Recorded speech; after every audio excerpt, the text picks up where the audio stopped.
Okay, good afternoon, everybody, and welcome back to Mythgard in Middle-earth. My name is Corey Olsen, the Tolkien Professor, and I am joined, as always, by my friend Grifflet, who's apparently just chilling down here. He got a little bored, I guess, with doing slave work for the orcs down here in the bowels of Isengard, and has just decided to sit and watch the fire, as he has been wont to do at other campfires. Sort of, he's being the honorary ranger, I suppose, down here.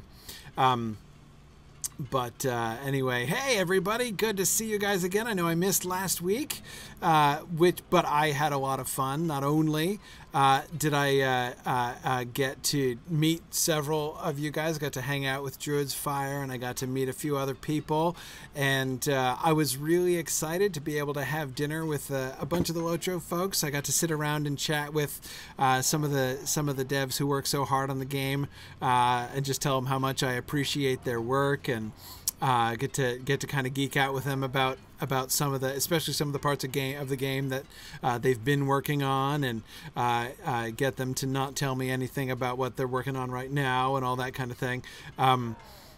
So that was great fun. So again, as always, thanks to them for their work. Oh, and by the way, I was also able to make my recommendation.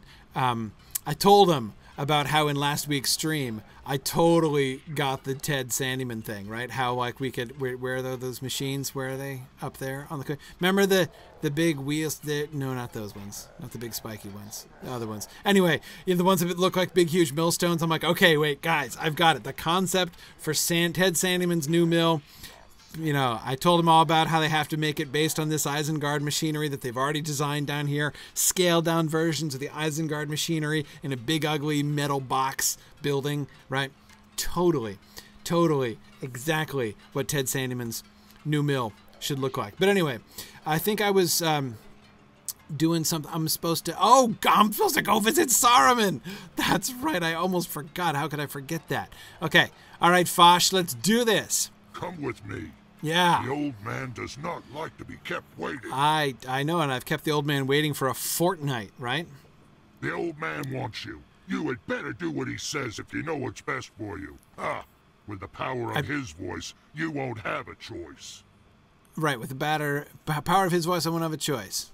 Okay, so I'll do what he says. Right. Does what he say involves looking around? Because I hope it does, because that's what I'm going to do. So, Fosh, hang on. Don't move. You stay right there. I've got some things to look at. So, okay, I really like the sharp lines of the official eyes, because of course the orcs have this, we were critiquing various orcish white hand marks on their chests and stuff, and I have to say Fosh's is still the worst. I'm sorry, Fosh, that barely even looks like a hand, right? That's really pretty awful. But I really like this one, with the sort of the sharply defined edges and the neat geometric shapes. That seems really good.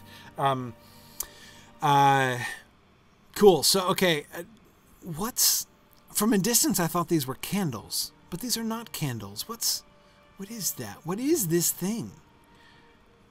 This thing I'm standing on. Is this a table? Is it a bench? And these things over here, right? Like I thought, okay, they're not candles. They're set into the wall. They're random pieces of like fluted rock, or are they metal? Are they stone? They're set out from the wall. They're like blades set on the wall. Is it a radiator? Is it a pipe organ? It looks like radiator grills, Phil, is what I was just thinking. Is it designed to say... Oh, Nitesh, yeah, okay. It's the hand. Sort of.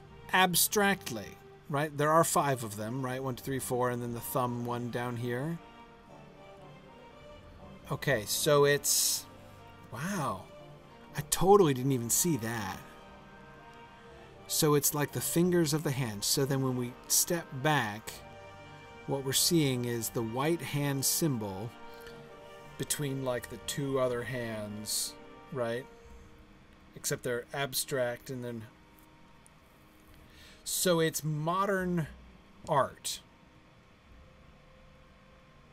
Yeah?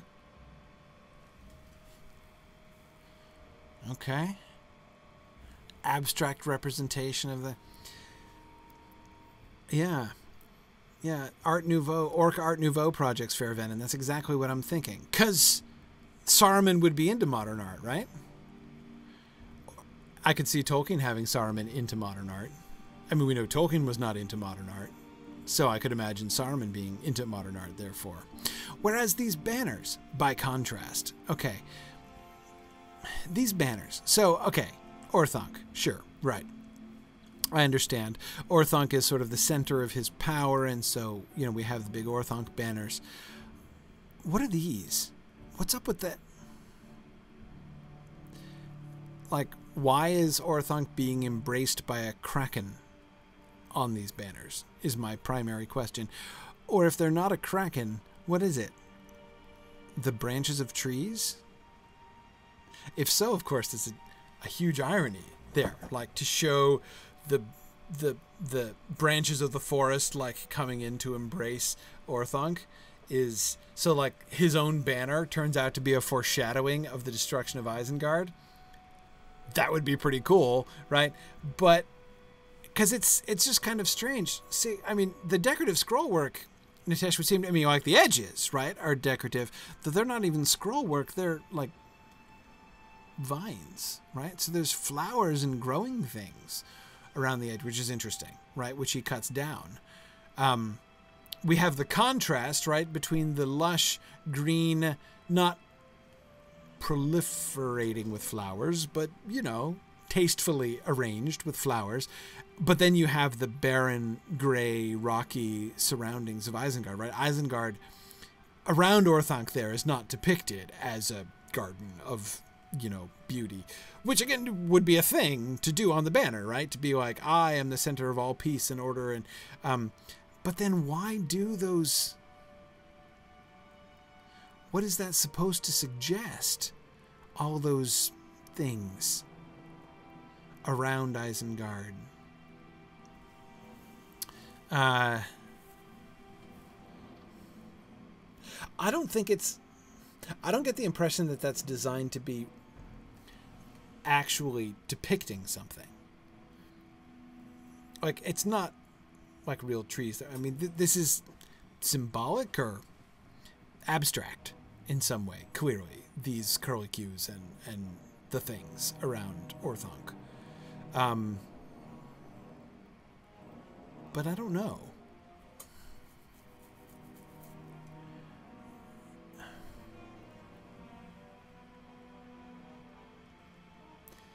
It kind of looks like they kind of are shaped like the Greek letter omega. I mean, not with all the tendrils and things at the bottom, but the overall shape, you know, with the arc. And of course, I mean, the Greek alphabet isn't really relevant, but I don't know. Abstractly decorative, I guess. But see, but when you're doing abstract decoration, you still don't do that without any kind of... So there are two issues here that I have with that. One is that the rest of that banner that is within the floral frame is not abstractly decorative at all. It's a perfectly realistic and accurate depiction of Orthanc and of the terrain around it, right? We get, you know, this... you know, you can see the details on the rock and everything. It's not. I mean, it's not like a snapshot, but it's not abstract and it's not decorative. None of that is abstractly decorative. Again, within the border. So why that business? Oh, Phil, see, I was thinking about this. Phil is saying we need to get the Standing Stone design team in a room and ask them what they were thinking. I was reflecting on this, of course, as I was talking to the Standing Stone folks last Friday. And I mean, it's not that I'm not interested to do that. I would be kind of interested to hear what they're thinking. But hearing what they're thinking doesn't answer my question exactly, right? It doesn't solve my problem. this is, for me, this is the whole fun, right? The whole fun is to play the game where you accept the text as it is. And how it came to be that way and what the author was thinking or what the designer was thinking when that text was made that way, that's a question. And it's an interesting question. And to some people, it's the most interesting question. I'm not one of those people for whom that's the most interesting question, right? I want to accept the text as is, right? Howsoever it came to be that way, I don't care. What's interesting is, given the text, right? Can we make a story that fits that text? How can we build a story from what we have, right? From what we're given. So I think it's, this is why at the end of the day, not only do I think them telling me what they were trying to get at would like answer my questions, but honestly, even if they said, oh no, I was going for something quite different, that wouldn't prove anything. Now, they might be able to make a good argument, right? If they were if they intended a particular reading, a particular story that worked better than any interpretive story I came up with, I'd totally accept it. This is what Tolkien did all the time. Right? This is why when you read Tolkien's letters, what you get when he's talking about his works is not him kind of pulling rank as the author. He almost never does that. He almost never says, no, that's not what I meant. I mean, he will but he never leaves it at that. He never just says, no, that's not the point. What he does is then he does a close reading. So even when he does something like, no, the Lord of the Rings is not about World War II. He doesn't just do that. He doesn't just assert his authority as the author to say, you are wrong to think it's about World War II. What he does is he goes through and shows you how sloppy and inadequate a reading that is, right? If you think it's about World War II, you're not reading very carefully, and you're not thinking very clearly about the text, and frankly, you're not even thinking very clearly about World War II, right? That's his argument against the World War II interpretation. And that I can really respect. So, but somebody merely saying, no, I wasn't thinking that. Well, okay, that's fine, right? You don't have to be thinking it for it to be there, right? That's kind of the fun. Never trust the storyteller, only trust the story. I haven't heard that. Is it Neil Gaiman said that? I can get behind that. I hadn't heard that quotation, but yeah, that's pretty much it. I think what I'm talking about here. So yeah, they wouldn't solve the problems for me, but they might have some interesting input. However, they might be able to say, like, they might have attempted to represent something that isn't quite coming through, which helps to make sense of the whole thing, in which case that would be helpful. What are the glowy bits? What's happening from over here? Oh, those are sparks coming off of the blue flames. I love the blue flames. They give the impression, of course, since blue flames are especially hot flames, of like this is the fires of Orthanc are burning especially hot, but of course there's no reason to necessarily think it's especially hot. It just kind of looks cool, right? Yeah,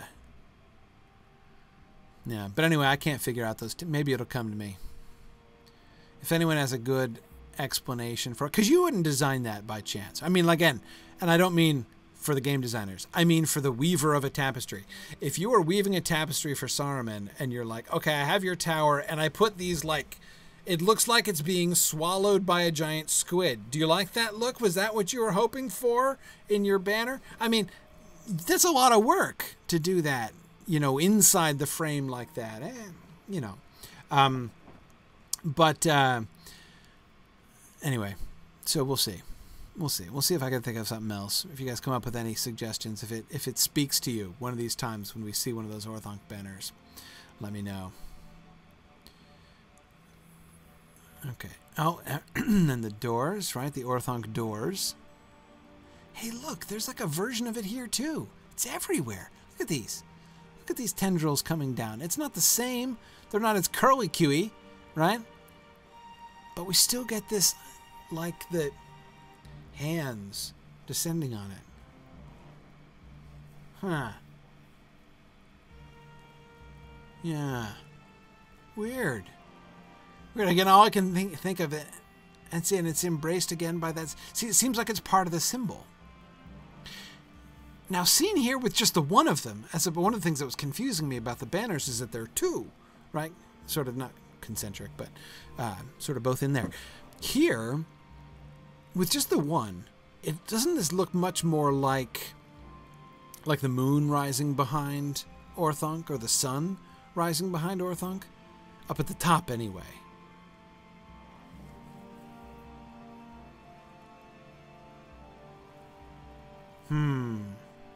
Yeah, Mario, could it be like tendrils of power stretching out to encompass the world?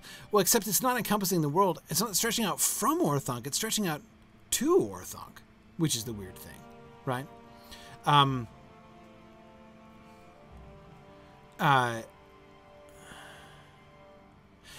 that's a really good question, JJ. Is this from Saruman's era or from the original Númenórean era? Yeah, that's a great question. If it were just the banners, I would say that's Saruman all the time. In fact, I think the banners are definitely Saruman era, not only because they don't look thousands of years old, but also because of the background, right? Surely, this was a very fertile valley, right? So surely, if this were a Númenórean banner, it would be depicted with Orthanc surrounded by like trees and flowers and little hopping bunnies and things like that, right? I mean, it would be a beautiful, peaceful, lush, fertile picture in the background, not this stark, like wannabe Angmar / Mordor background to the tower. So the banners, I think, for that reason, we can prove, or come fairly close to proving, that it's not an original Númenórean banner, but the doors now, that's harder. Those look like the original doors, don't they? They seem to be similar. They don't seem to be obviously newer than the wall around it.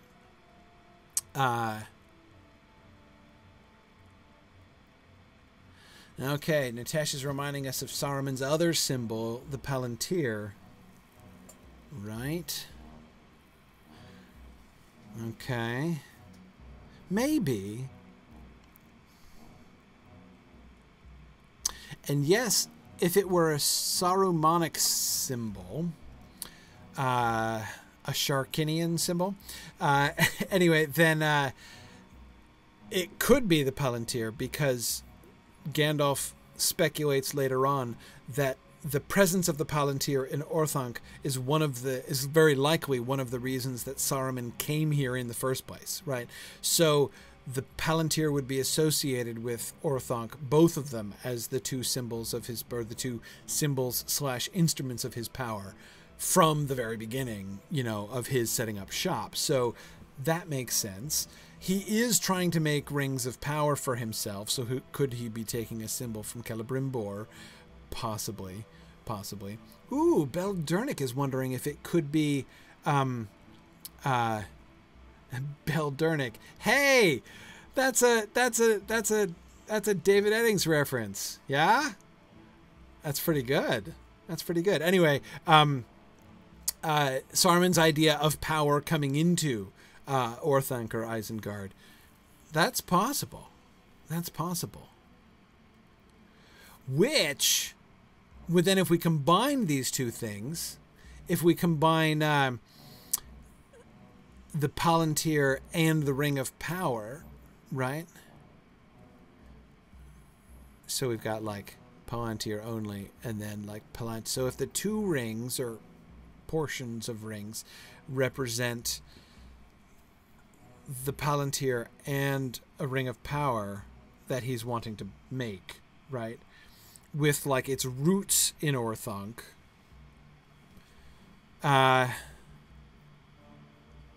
abstract. But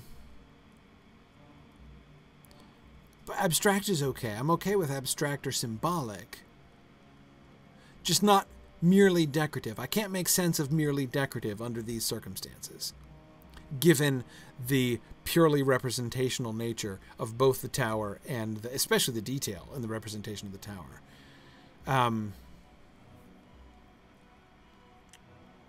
Yeah. Erokheb says it almost looks like it's bouncing off the tower, though, as if it were attack being repulsed. Yeah, I see what you mean. That's less the case with these, right? This looks more like it has its roots in the tower. Now, I agree that, who am I agreeing with? and about what. It would be good if I could remember that. Somebody was saying, where was it?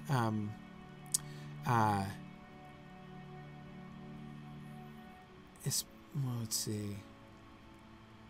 Oh, yeah, sorry. Marielle's point about the Palantir being a secret. That's what it was. Yeah, well, yes, but... sure, the Palantir is a secret, but that doesn't mean he wouldn't necessarily represent it symbolically and abstractly, right? I could totally see... couldn't you totally see Saruman doing that? Being like, I'm going to make an allusion to a secret element of my power in an abstract and symbolic way that you're too dumb to understand, but really it's me, like, boasting about, like, this, like, the instrument of my power. I could totally imagine Saruman doing that. I mean, it's kind of foolish, right? But Saruman, he's left the path of wisdom, so, you know, I could see it. Ooh, Finnbog is wondering if it's a wind. A wide open circle. Right, because with thinking of Isengard being... I don't think it's a wind. Like, I don't think it's supposed to be a visual representation of wind. I see what you mean. It could be, but it's the branching, like the clearly defined single line branching off into is why I can't get away from the smoke rings, Phil. Yeah, whatever. Saruman wouldn't do that. Are you kidding? Like, Gandalf blows smoke rings to troll Saruman, right? He wouldn't represent that in his banner on his doors. Yeah.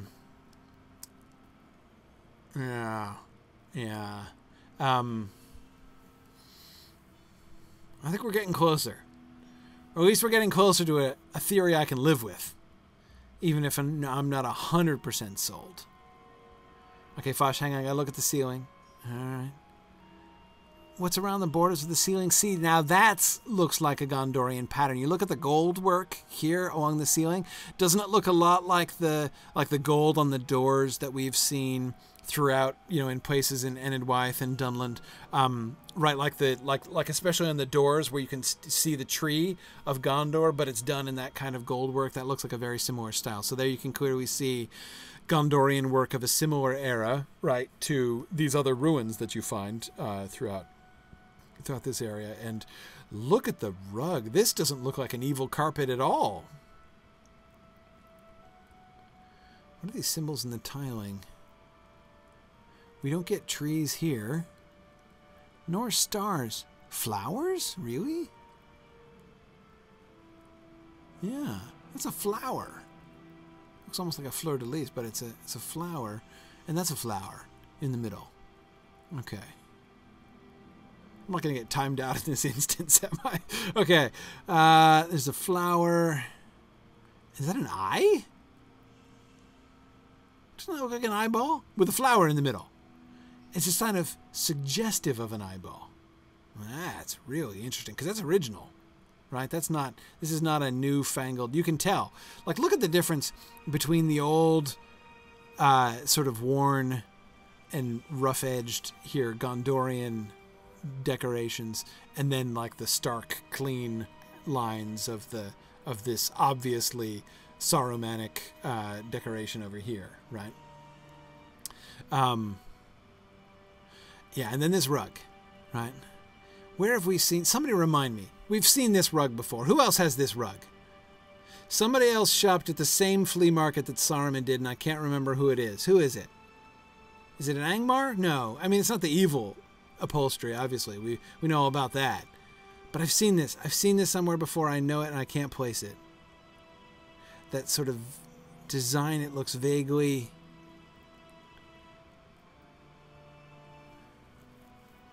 It's very crisp. Parts of it look vaguely Native American. Did we see it in Moria? We might have seen it in Moria.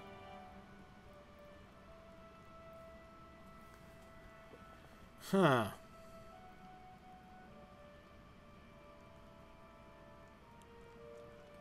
Are the rugs all the same? Because the rugs are obviously newer, right? These are rugs that Saruman put down. And I think he might have gotten them from like a surplus store, but I'm trying to figure out whose surplus store he bought these rugs. He clearly decided not to go with the, you know, the Angmarim evil upholstery. Was it an even dim? Somebody. Yeah, I know they're not even flat, right, Phil? I mean, look at this. Look at this. Look at how they're bunched up here. Knowledge, rule, and order. You call this order, Saruman? Look at that. Somebody needs to beat out your rugs. Come on now. This is disgraceful. Fosh, come on. Why didn't you have me up here beating the rugs? That would have been much more useful.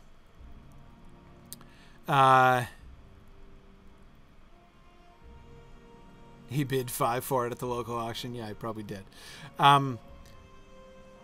Okay. All right, you guys have a job to do. Somebody find this carpet. I want a screenshot of this carpet somewhere else in there. I'm sure it exists. I know it exists. I can't remember where it is. So, scavenger hunt people, help me find this carpet somewhere else in Middle-earth, because I know I've seen it before. Where did Saruman get his carpet? We need to figure this out. All right, Fosh. Let's go. This is as far as you go? Okay. Follow the stairs straight up and don't wander. Oh, wouldn't dream of it. Yeah. It'll be your head if I poke my nose where it don't belong. That's, what, a deterrent? Okay. If you like. I won't wander, but I can't promise not to look. Okay. Love the pilasters. Very nice. Again, very classic old Gondorian work.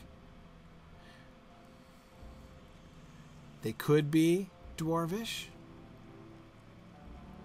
They could be dwarvish, the rugs. Somebody might want to look in Moria. I don't remember that many carpets in Moria, though.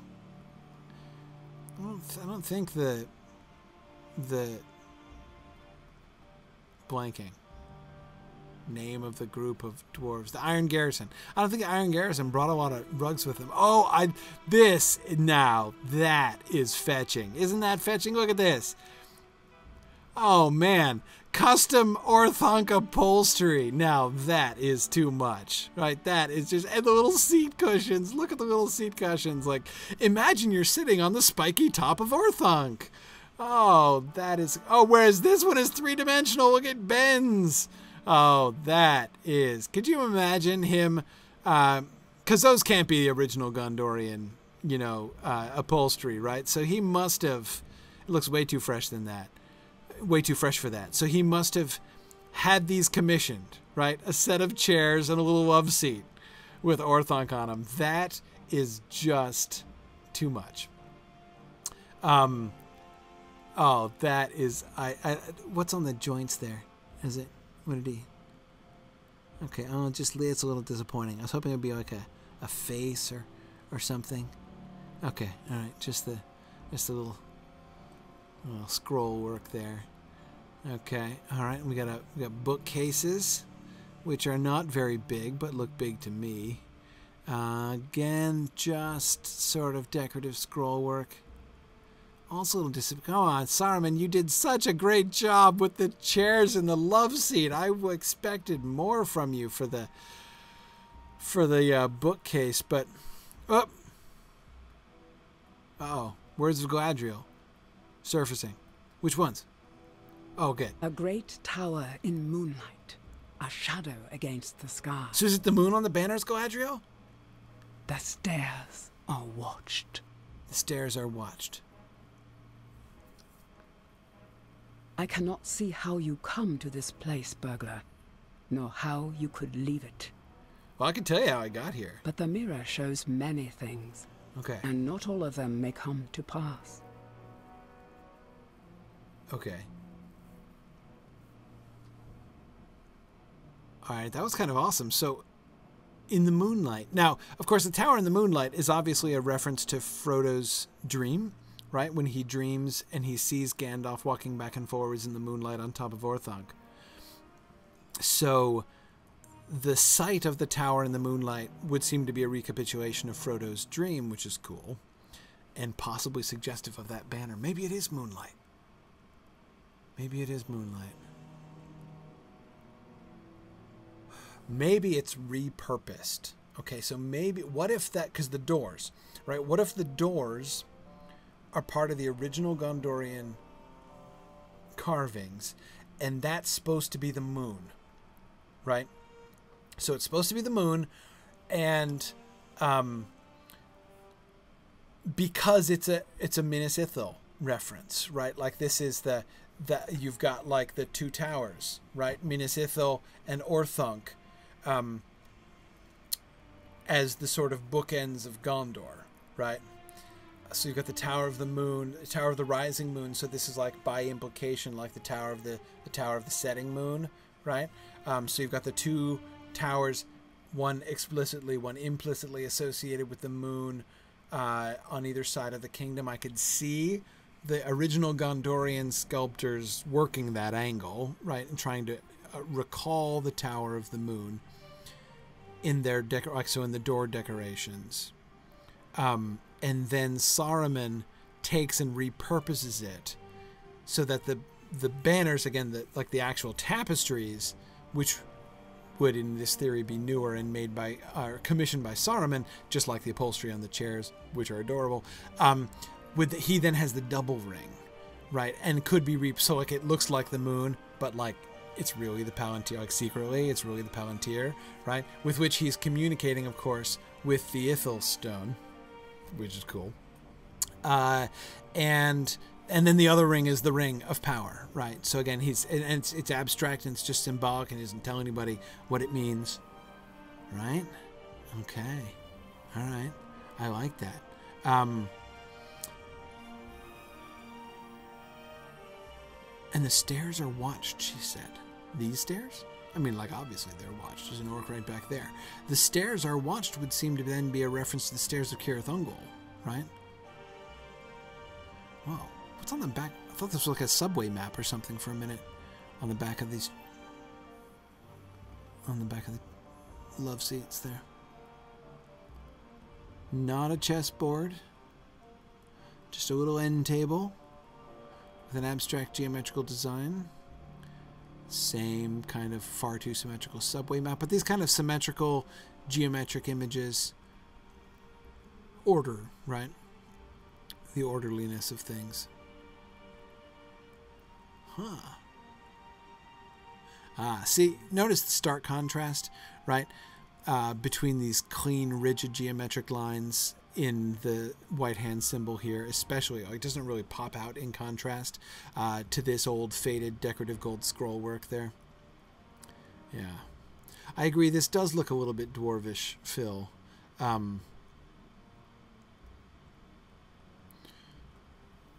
Yeah.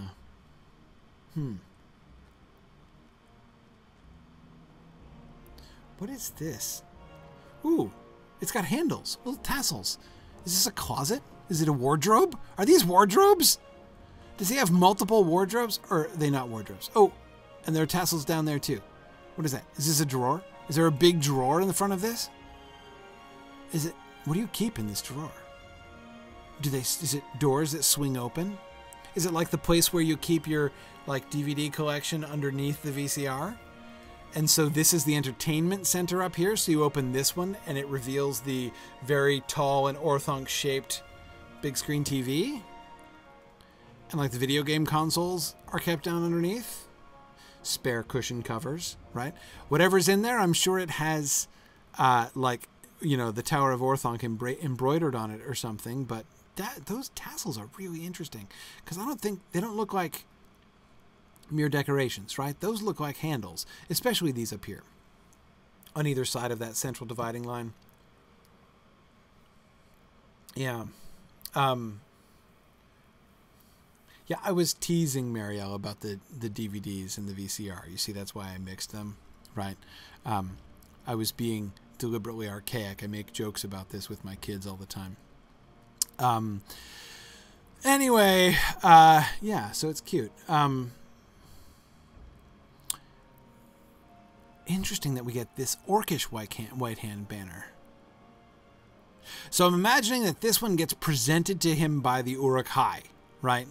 They're like, Saruman, we want to present you with our new banner. We made it ourselves. And he's like, oh, yeah, I'll put that right up out of the way where it's not immediately visible and it's on, you know, behind a column when you come in. But, you know, there's a certain interesting sort of correspondence between the really clean geometric white hand and the orcish white hand dripping with paint, right? One shows sort of the clean orderliness of his wizardly mind, and the other shows the raw power of his orcish armies. The contrast has a certain kind of appeal. And, ooh, I didn't even notice that we get another one of those abstract hand fluting pipe things on either side of this central wardrobe on either side, right? Okay.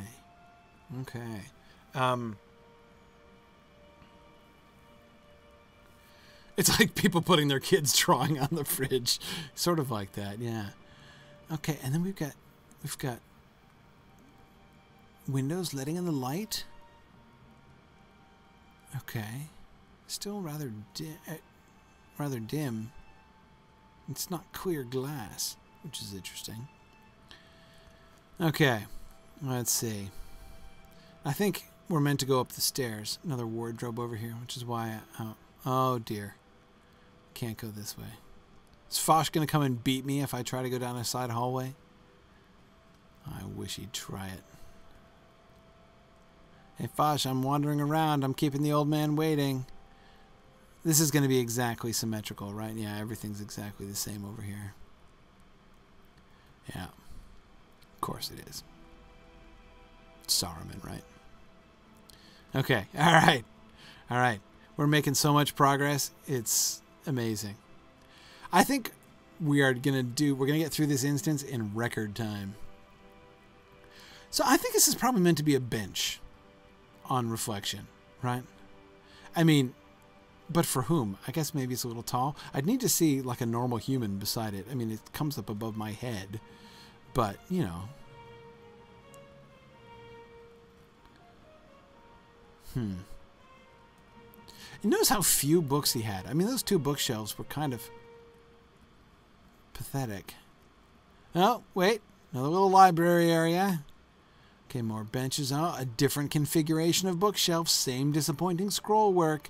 And not tidy to leave your skulls lying around here. You've got skulls, and what are those?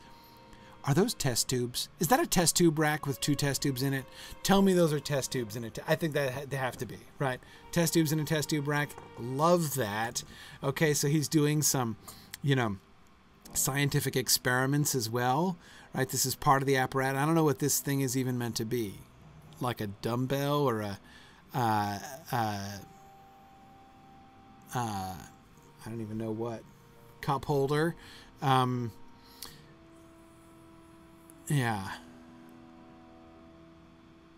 They could be potion bottles, but I'm thinking test tubes. And a skull. And books lying all higgledy-piggledy, shoved up above, you know, they're not using the Dewey Decimal System at all here. But, you know, it's okay. I mean, it's better than Brie. At least he doesn't have stacks of books on the floor or something, so, you know, it's okay. Well, I was thinking it looked a little bit like a pestle, Mortumbra, but there was no mortar. Is this the same one? Yeah. See, it doesn't look like a mortar and pestle because there's no mortar. Like, this could be a pestle conceivably, though why it's all flanged up at the top, I have no idea. But if you've got a pestle that size, you gotta have a big old mortar, and he doesn't have one. Okay. Well, that's a good point, Phil. See, I have not died even once yet in this instance. So there we go. Let's look at the bright side. Okay. All right. I'm working my way down to the main room. Ooh, designs in the ceiling here? Not exactly. Yeah. There are. They're just still kind of... Again, even the ceiling, it looks a lot like the doors of those other Gondorian buildings. Oh, that is lovely. Okay, now, interesting, because see, this is obviously, right? what's up there behind his throne, that looks like his throne, looks like the sort of the completed statement of the design motif that's built by these benches with those pipe finger things, right? And we get much more of it up here behind his, but there's so many of them that the whole hand motif, the thumb and four fingers thing, seems to be being lost. We'll have to take a closer look at that. More books. Hang on, Saruman. Give me a minute. Want to peek into your wardrobes just in case, but obviously I'm not going to actually go inside and shut the door because it's a very, very foolish thing to do, to lock yourself into a wardrobe. Okay, no test tubes here at all. Okay.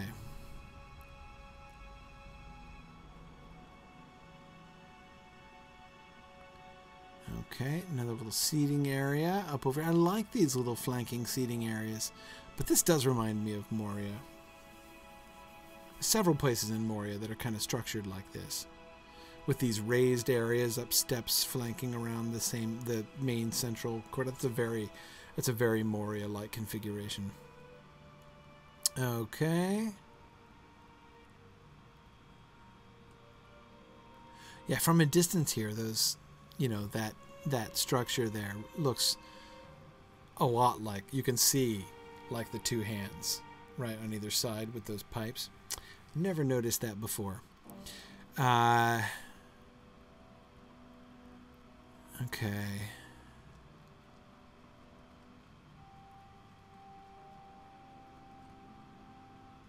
All right, let me see if I can get a closer look at this before anybody else comes who might distract me with dialogue.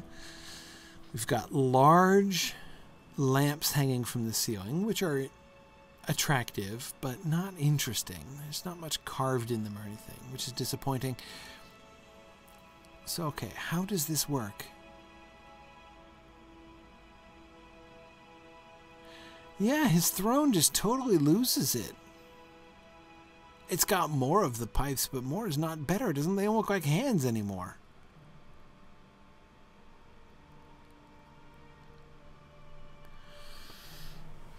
Or could it be a deliberate mutation of the hand motif, right? As they combine to form the seat of his power, and we're being shown that they lose their individual cohesion as symbols. I don't know, it does look more like an organ now, Zach. Totally. I can't imagine the hand thing is happenstance. No way. Not with the four together just like that and then the one lower down. That's totally four fingers and a thumb, especially flanking a hand that looks exactly like that. No, I refuse to believe that the others are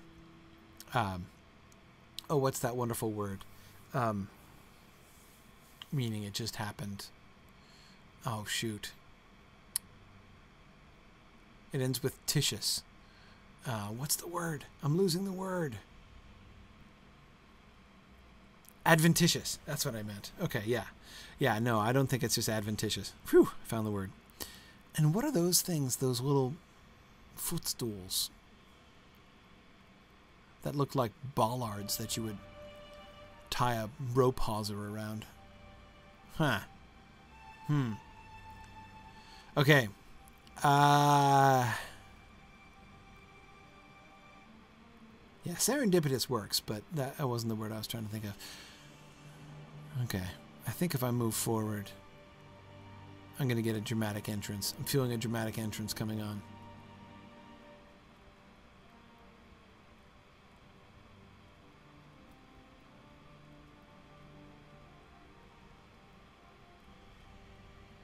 No? Okay, I'll keep walking around.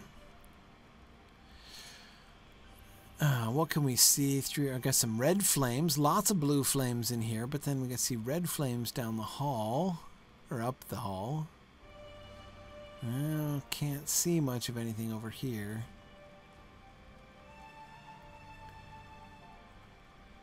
Maybe the old man got tired of waiting. Yeah, Nitesh, I think he already did his whole speech without me, I think. I had prepared a dramatic monologue.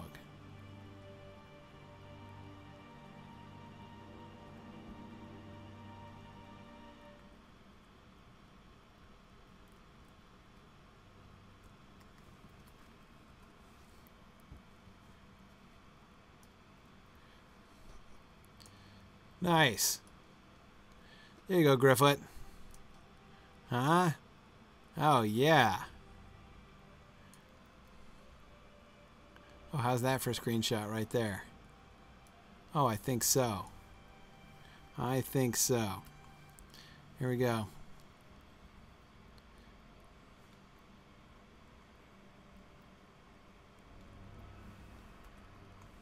Okay. Done and done. Oh, Grifflet, you turned around. No good. Okay. Well.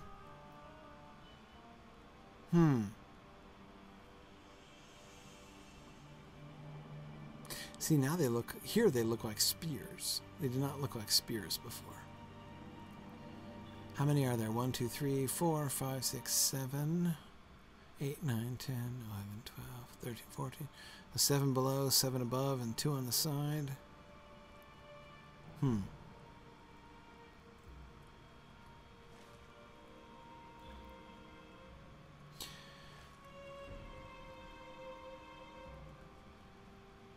Okay.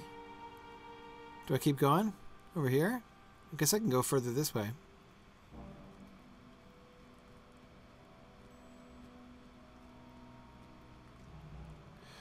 Okay, Ethelwald found a similar design to that carpet carved on the wall in Howth Earendur in Evendim. Okay, no, but I'm pretty sure I'm remembering a carpet.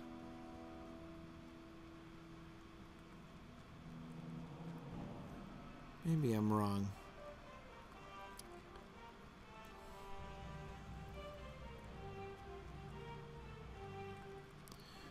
Okay, more books. Oh, this is the library in here. Wish I could get in. I could just need to duck my head a little bit and I could walk right underneath that portcullis. Okay. Let's keep going up. I really kind of vaguely remembered meeting Saruman down there by the throne. Don't I talk to him by the throne? No? Oh! Where do I think I'm going? I don't know. I was just exploring. Hi, Fosh. Oh, no, you're not Fosh. Who are you? Urbhar. Okay, Urbhar. Yeah, no worries. I'm just looking around. Oh, I can't go over. Can't enter the little nice fetching living room set. Oh. Oh dear. I can't go anywhere.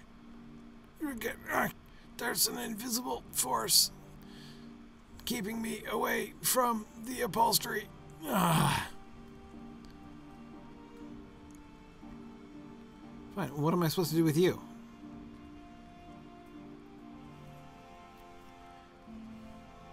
You won't let me explore. You won't attack me.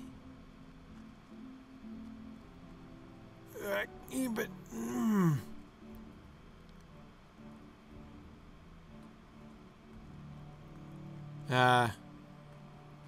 Okay.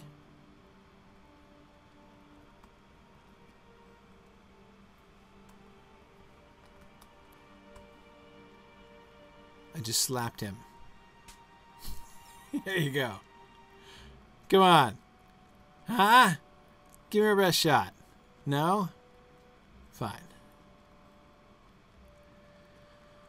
Okay. Oh! Hey!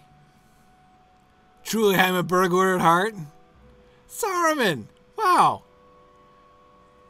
Did I think to prowl unnoticed throughout Orthanc? Well, I was looking for you. I was. And you weren't there. Nothing moves without your knowing of it. Okay. You want to help me? Okay. Can you help me get past that guy? Because I wanted to explore your library. And that... Oh. Aha! See, I thought I talked to you here. Okay. Wow. Yeah, his robe of many colors, which Saruman don't think isn't attractive in like a sort of a My Little Pony kind of way, but they do shimmer and change, which is kind of cool. But it seems like the dominant color effect of your changing robe is this sort of light green, right? Oh, man. You should get more sleep or something. You got some serious bags going on under your eyes. The dark mustache effect is bold, Saruman.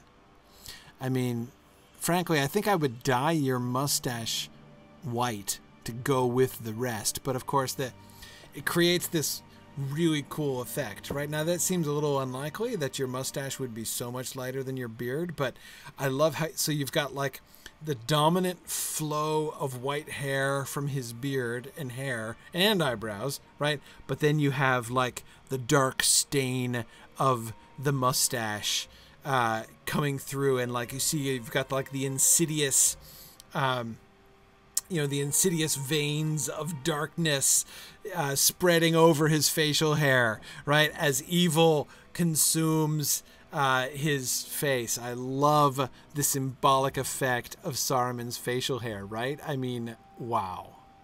That is pretty awesome. Also, you need to bathe more frequently. I'm just saying. Okay? Maybe I'm going to back away if it's all the same to you. But your coordination with your shoes, that is classic. So this is great. So not only is he like, I'm going to make a robe of many colors because that sounds cool and biblical, but rather, in addition, I'm going to make boots of many colors too, and I'm going to set up the color changing cycle. And it looks like he's got pants of many colors too, doesn't it? Doesn't he look like he's wearing a pair of many colored breeches underneath there? Look, see that cuff there? I don't think that's part of the boot. I think it's his pant leg. I think he's wearing breeches under there. So I'm like, I'm going to wear my under breeches of many colors to go under my robe and cape. Now, obviously you need a cape, right? Because like you're a wizard and you want to be able to make dramatic entrances. And that's fine. So you've got your robe and your cape, but then you're like, no, I need the full many-colored ensemble, and that really requires both boots and breeches. I think that's excellent. Now, hang on, Saruman. Don't move. Don't move. What is on your staff? 4-leaf clover? Like a circular saw blade? What is that? Okay, we've got this, right, claw business at the top of your staff.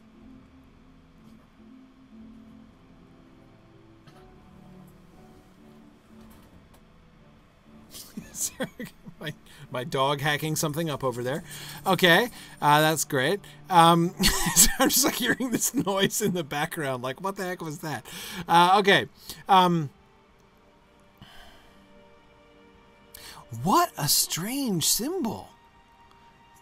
I mean, this is on the top of his staff, right? Is this his full-time staff? Does he have another staff? Is this the staff that Gandalf is going to break?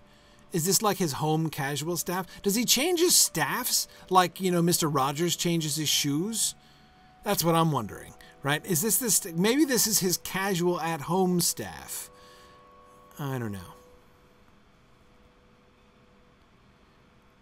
Wow.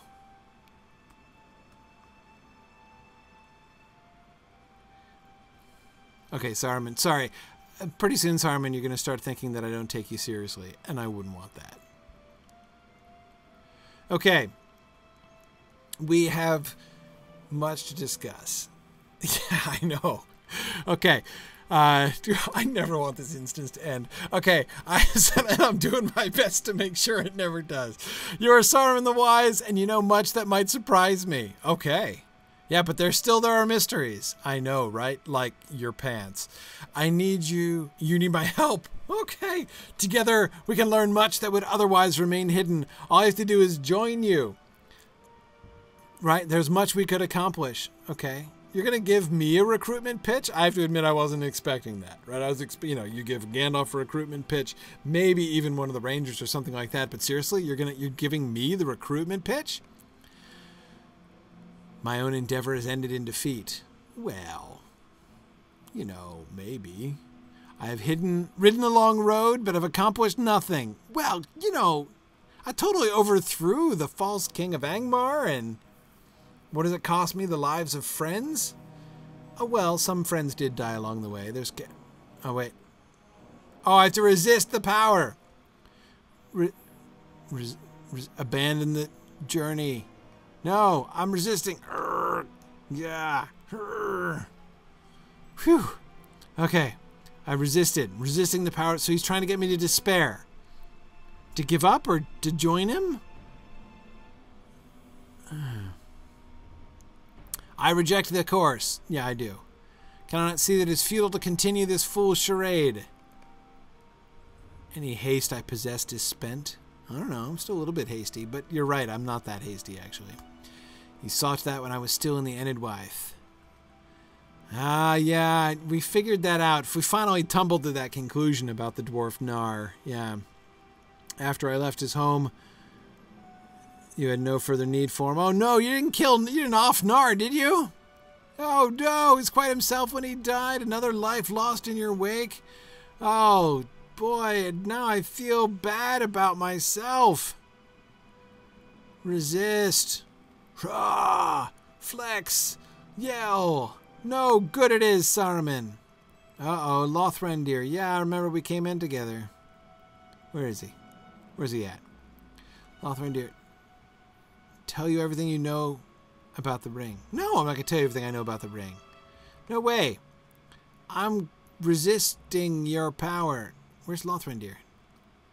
Aren't you going to produce Lothrandir? Ah! Gandalf knew something of it, and I knew Gandalf, and so therefore I know it? No way. The ring was in the hands of a halfling. Not me. I don't have it, though, do I? Or maybe I'm the halfling in question. You can be very generous. Give me anything I seek. Uh-oh. Gunine. I remember Gunine. Speaking of Lothrandir. Haven't I beaten you up 2 or 3 times? I think I have. I defeated you in single judicial combat up in Angmar with the Trave Galorg, and then I beat you again in the Ice Cave. And Lothrandir was totally merciful to you, but you went running off, and now you're joined with Saruman? What, are they going to give you a name? I could give you a name. I remember her. When I last saw her, she'd been cast out by her clan, right? I remember for losing to me. I know. Her name was taken from her, and she became known as Gunine without name, right? I remember all this. What is she doing here? I wonder, right? Lothrandir was totally merciful to you. I've left a trail of hatred behind me. Well, you know. She followed my company down from the north, biding her time. Boy, we've got nothing but solitary women following along behind us, don't we?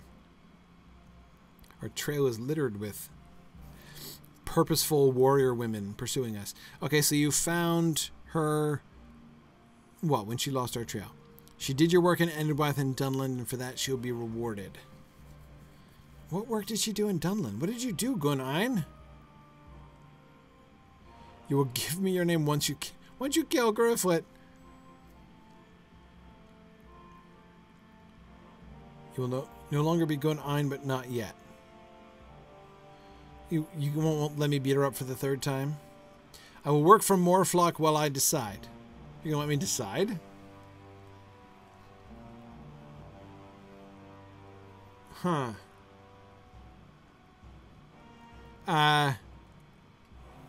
Hey, Gunine, look at this.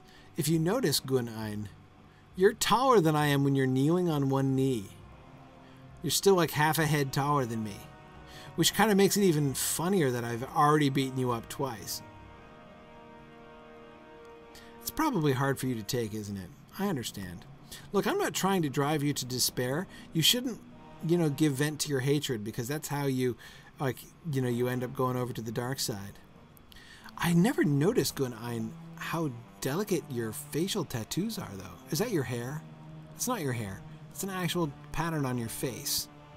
That part is, right? Those little diamond bits, so that it looks like you actually have stylized tears on your face. Did you get that done before you lost in battle? And your earrings and lip piercing are interesting, right? But yeah, these marks underneath your eyes, and then these kind of tear things over here, right? So your defeat was kind of foreshadowed in advance. Yeah, that's kind of poignant, actually. Huh. Yeah, Phil, she's totally got a piercing. She's got a stud under her lip and the ring in her nose. Yeah. And the detachable sleeves. Well, that's because, you know, that's like all of the women in the Angmar Hillman tribes have detachable sleeves. You know, that's de rigueur among that crowd. Yeah. Oh, Ethelwald wants a lore question. Nah, well, I mean, I would, you know, but there's important stuff to be discussed here today. We've got upholstery, there's rugs.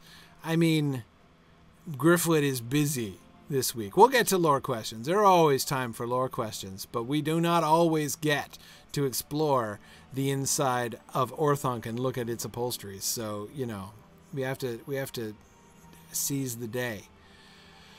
All right, Gunine, you'll bring me to Morflock. But soon I will kill you. Who are you, Gunine? The Dread Pirate Roberts, right? Thank you, Grifflet. Sleep well, and I'll most likely kill you in the morning. Okay, I will kill your friend Lothrindir, and I will earn my new name. Your master has promised. Okay. All right. I missed the bones around her waist, Phil. Oh, well, I'll get a chance to see her later on. Ah, now we're outdoors. Okay.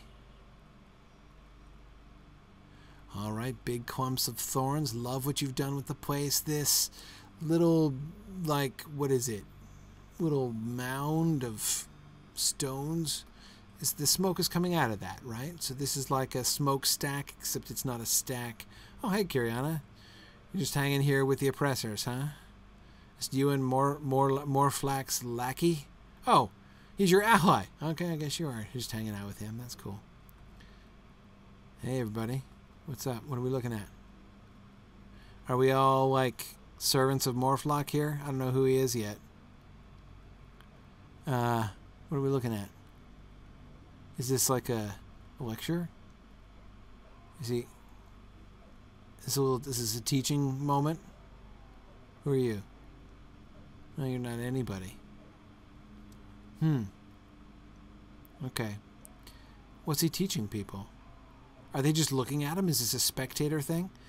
Maybe this guy's gone crazy and thinks he's like believes that he's turned into a jackal and these guys are just watching him out of amusement.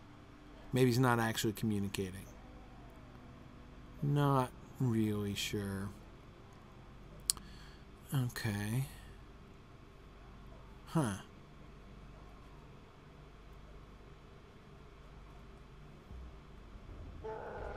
Hey! I can't just walk around here? I think you'll find you're wrong about that. I absolutely can just walk around here. Surly Uruk. Yeah, I'll show you, Surly. I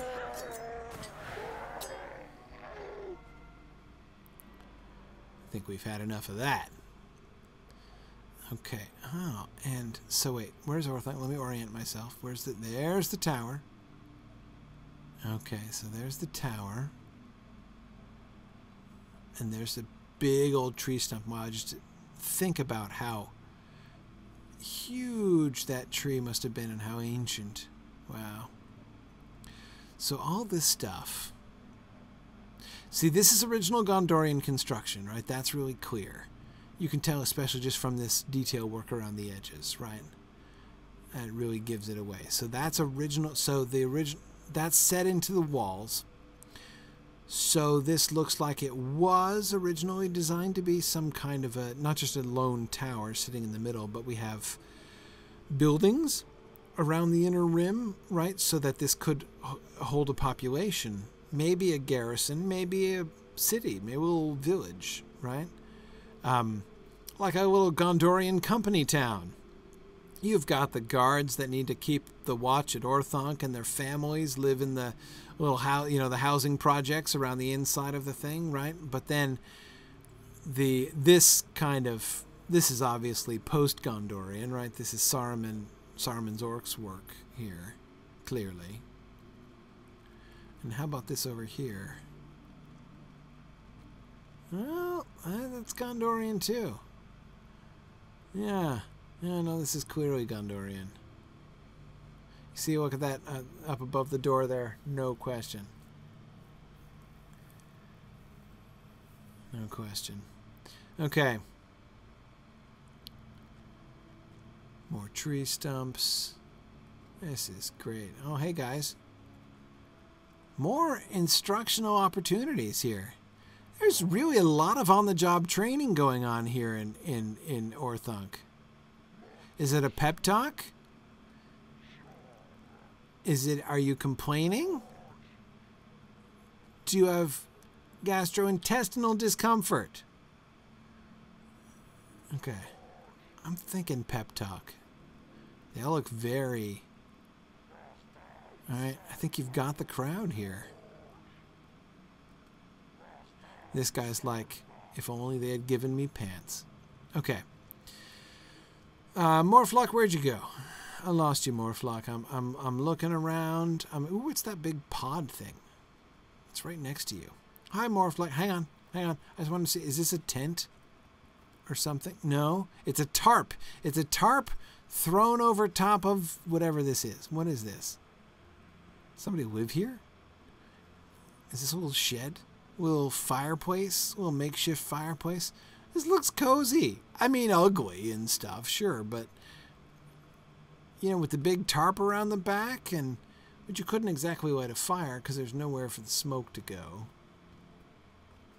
So yeah, Morphlock, if you're thinking of living here, if you light a fire in there, you might get carbon monoxide poisoning, although there does seem to be some ventilation around the side, so maybe it would be okay. But ooh, nice little banner. So that's not a spear at all?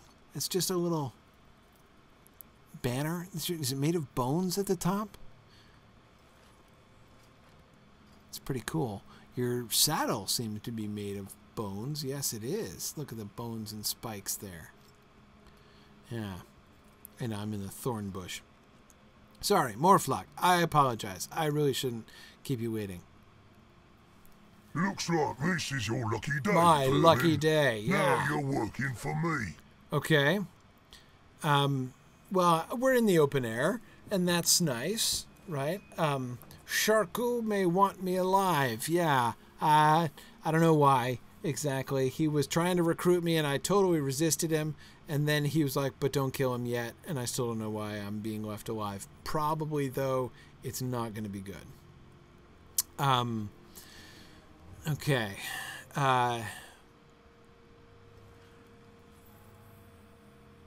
Let's see. Wait. Unless I give them the word, then it's all killing. Oh, wait, no. My friends are quite skilled at inflicting enough pain to hurt, but not to kill. Okay. All right. But if you give the word... We're all servants of Sharku here. Okay. But some of us have more freedom Some of us have more freedom than others. You have assigned one of your trusted lackeys to watch me while I do my work. Okay. If he lets me out of his sight, rattle my shackles, I get to do the shackle rattling thing again. Okay. Okay. Complete their best interests. All right. Well, Morphlock's lackey. Hi, Mr. Lackey. So, I think I'm not going to have much time. Hang on. Are you going to do that thing where you stand right in front of me and turn your back on me? Yes, you are. Hang on. Hang on. I just want to look at the front of you. Oh, would you please? Hang on. Don't move. Okay, nice hand. I think you look just like the other dude. It's a very fierce face piece. In fact, it looks distressingly like my current... No, not my equipment gear. Yeah. Huh? Your mask is... My mask is cooler because I've got the hood instead of this spiky horn thing. I mean, that's...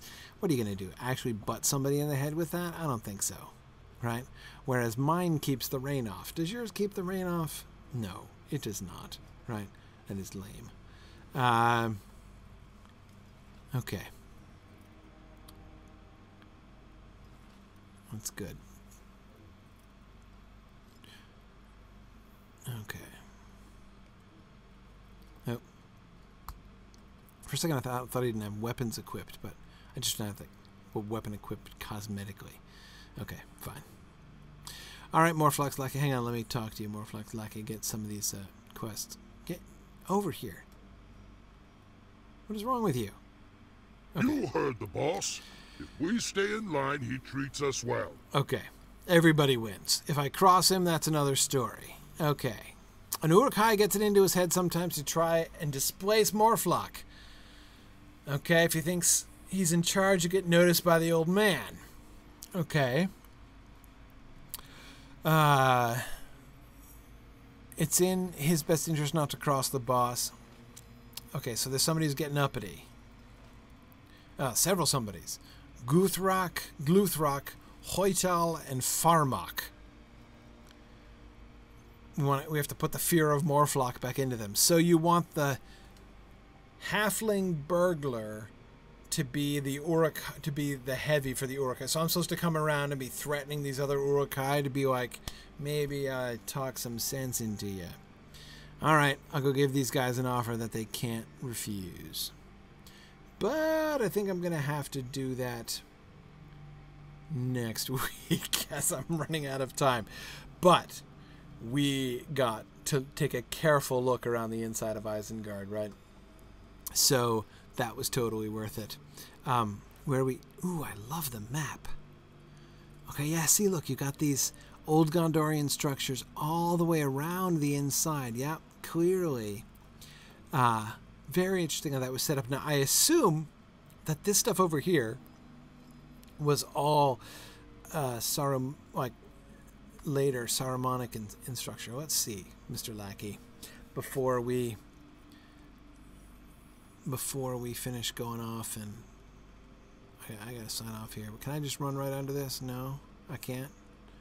Like this chain, which is 3 feet above my head, is impeding my progress. Fine.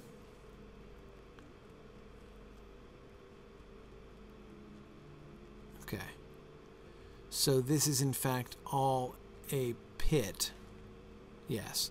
Okay, so that's not a building at all. It's a pit with the wheels and things. Okay. So, is the pit a natural structure?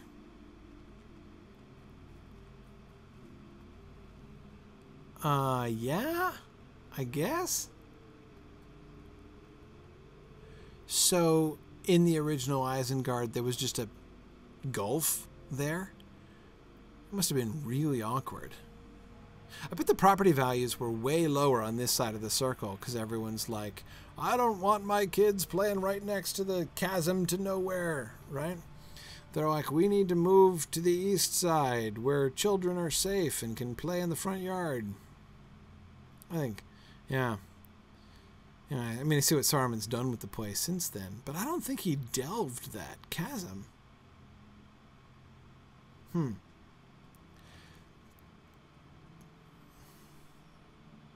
I mean, all the scaffolding is new. Right, that's all him, but... And the wheels. Some of Saruman's precious machinery.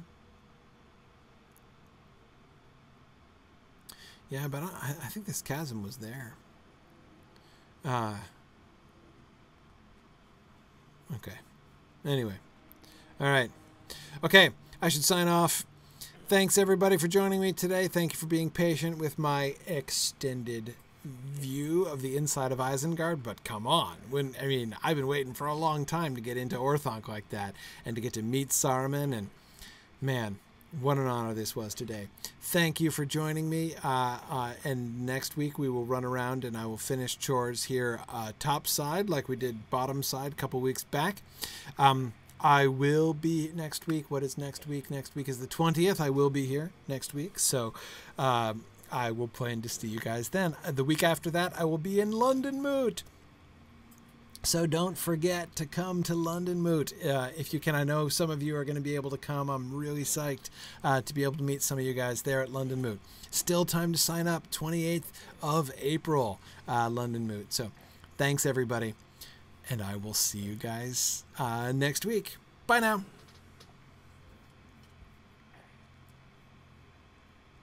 Thanks for joining in on my rambles around Standing Stone's brilliant digital adaptation of Tolkien's world. If you enjoy these adventures, please consider supporting this and other entertaining educational programming by donating at signumuniversity.org/fund.